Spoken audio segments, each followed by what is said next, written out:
ज्योतिबा फुले बोलते.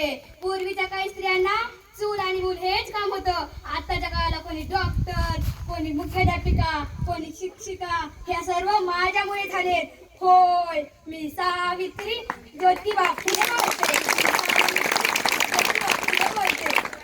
एरवी मी बोललेही नसते, पण तुम्ही माझ्या विचारांचे घोटून घोटून क्लीन केले. तुम्ही तर चक्क मला देवी बनून फोटो मध्ये फ्रेम केले. होय, मी सावित्री ज्योतिबा फुले बोलते. मी सावित्री ज्योतिबा फुले बोलते. कुऱ्हाडीचा दांडा गोटाच काढवावा, कुऱ्हाडीचा दांडा गोटाच काढवावा. या सगळ्या गोष्टी डोक्यावरून गेल्या. जे माझा वारसा सांगतोय तो बैमान झाला, जे माझा वारसा सांगतोय तो बैमान झाला. मला कुठे पुढचे दिसले होते, मला कुठे पुढचे दिसले होते. एका वेगळ्या जगासाठी मी शिव्या असेल शापही सोसले होते. तुमच्या शब्दात जर सांगायचे असेल तर मी रात्रंदिवस शेणही घासले होते, शेणही घासले होते.